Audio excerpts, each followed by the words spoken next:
Bismillahirrahmanirrahim. Assalamualaikum warahmatullahi wabarakatuh. Alhamdulillahirabbil alamin. Allahumma shalli ala Muhammad wa ala ali Muhammad kama shallaita ala Ibrahim wa ala ali Ibrahim innaka Hamidum Majid. Baiklah sahabatku sekalian dimanapun kalian berada.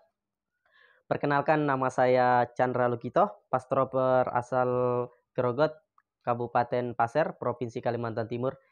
Kali ini kita akan membahas atau bercerita tentang pengalaman pastori kita kurang lebih 1 tahun lebih ini dalam menerapkan ilmu pas Al-Kasau ini. Pengalaman yang pertama saya ceritakan yaitu yang saya alami sendiri, ya. Mungkin saya ceritakan untuk diri saya sendiri, cerita pengalaman saya sendiri. Pertama, saya itu sebelum mengenal pas Al-Kasau, saya itu memiliki keluhan sakit pinggang. Kedua, sering sakit kepala. Dan yang ketiga itu ketika kita sakit, batuk, berdahak. Jadi ketika batuk itu sakit sekali. Dan ketika batuk kita itu seperti mencium bau gosong. Karena dulu ketika saya masih kecil, lebih tepatnya pas umur SD begitu ya. Jadi saya sama teman-teman saya ini lagi bermain korek kayu. Jadi dia dinyalakan dan ditiup dan ada asapnya diisap langsung dikeluarkan gitu. Jadi saya melihat teman saya itu ya, saya coba-cobalah. Ketika saya coba, saya nyalakan, tiup, asapnya keluar, saya isap dan asap itu tidak bisa saya keluarkan kembali gitu kan. Asap itu tidak kembali, jadi telan di dalam.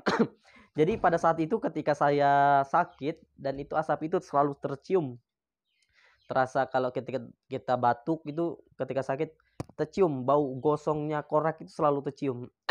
Dan alhamdulillah setelah kita mengenal pas, kita ikut pelatihan pas dan kita urai pelintiran.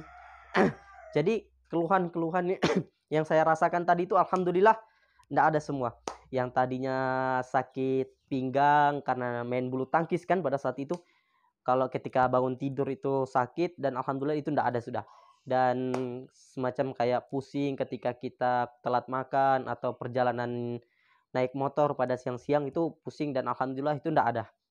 Dan yang batuk tadi, yang dahak tadi itu yang tidak ada. Jadi ketika kita urai pelintiran tadi ketika kita batuk atau bersitu dahak itu keluar. Jadi dahak itu keluar sampai warna hijau kental begitu.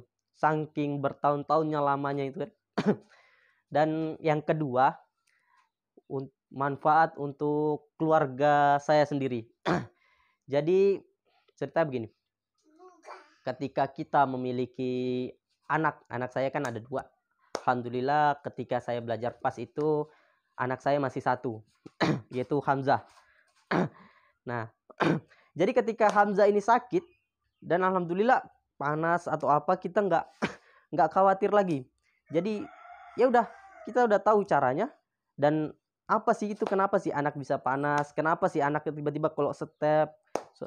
Nah, kita udah tahu, jadi kita nggak khawatir lagi sibuk mau dibawa kemana, mau dikasih minum obat apa. Ya kita punya cara sendiri dengan pas, kita bedong aja sendiri, nanti kita gini. Alhamdulillah yang biasanya kita begadang kalau punya anak kecil itu alhamdulillah itu tidak ada. Dan kedua, pengalaman sendiri itu ketika istri dulu sempat 5 bulan itu tidak haid dan ketika haid itu sakit, keluarnya sedikit-sedikit dan pada saat itu kita terapi dan alhamdulillah itu lancar, deras lagi dan sampai sekarang lancar. Karena ada juga yang mungkin menurut saya itu semacam sesuatu yang keren sih, karena memang anak yang kedua itu ada itu karena memang kami mengenal pas. Pada saat itu kami mengikuti kopdar pas di Balikpapan dan di situ juga ada bocoran tentang promil.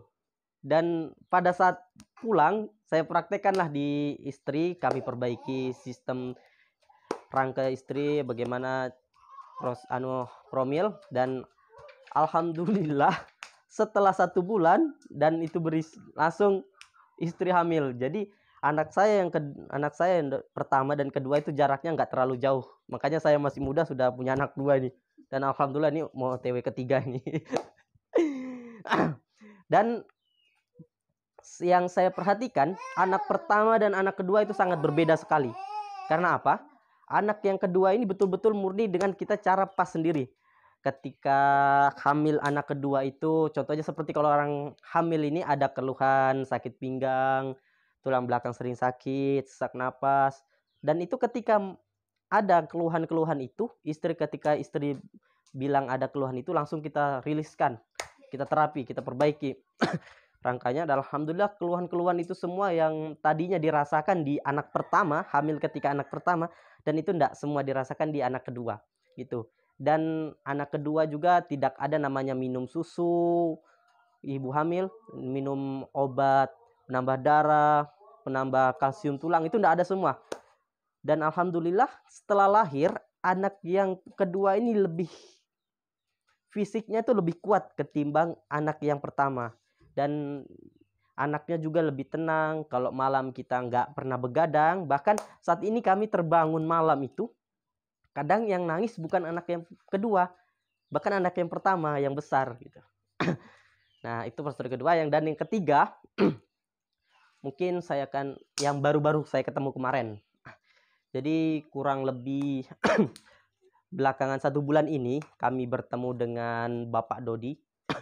Beliau ini pertama saya ketemu, beliau ini sakit diabetes. Jadi posisi pertama saya ketemu itu kaki beliau tuh besar, merah, hitam gitu kan, kayak mengkilat begitu besar, bengkak. Jadi posisi beliau ini semacam orang sudah putus asa begitu. Udah ibarat kata beliau ini udah mengidap sakit diabetes ini mulai dari 2014 kalau enggak 2012. Nah, udah bertahun-tahun kan. Nah, saat itu juga kakinya sudah dikorek yang sebelah kanan dan jarinya juga sudah ada diamputasi 1. Jadi ketika ketemu kami pertama, beliau ini sangat putus asa sekali. Dan beliau ibarat kata udah pasrah karena udah berobat kemana-mana dan sembuh gitu kan.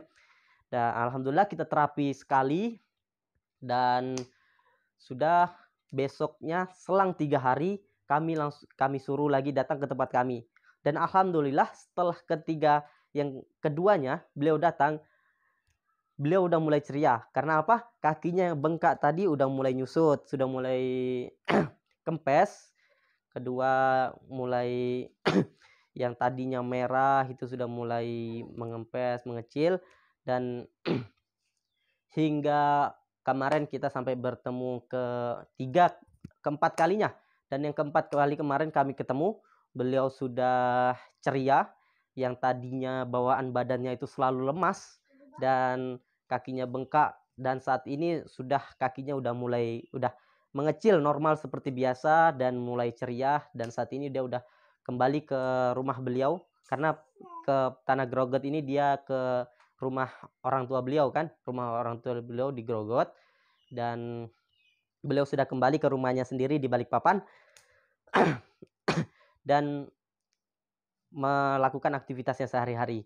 Nah, mungkin pengalaman itu masih banyak sekali sebenarnya yang harus kita ceritakan, karena mungkin kami hanya diberikan untuk 3. Ya udah, kali ini ada 3. Jadi gimana ya teman-teman? Pas ini amat sangat penting bagi kehidupan kita. Karena apa? Dimanapun kita berada, kita selalu dibutuhkan. Karena ketika kita berbicara orang sakit, dimana-mana itu sebenarnya orang semua sakit. Karena cuman orang itu tidak mau menceritakan sakitnya apa gitu. Orang yang kelihatan kita sehat-sehat sebenarnya itu punya keluhan gitu. Jadi amat sangatlah penting. Nah, buat teman-teman yang ingin pelatihan, di mana sih ada pelatihan basic, di mana sih ada kita caranya ikut supaya ada pelatihan. Nah, untuk di bulan Agustus ini di Pasir mengadakan pelatihan basic khususnya di tanggal 21 21. Jadi buat teman-teman yang ingin ikut pelatihan basic, maka segera amankan tempat duduknya ya. Karena saat ini kurang berapa hari lagi untuk pelatihan basic.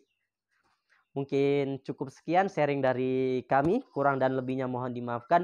Wabillahi taufiq wal hidayah. Assalamualaikum warahmatullahi wabarakatuh.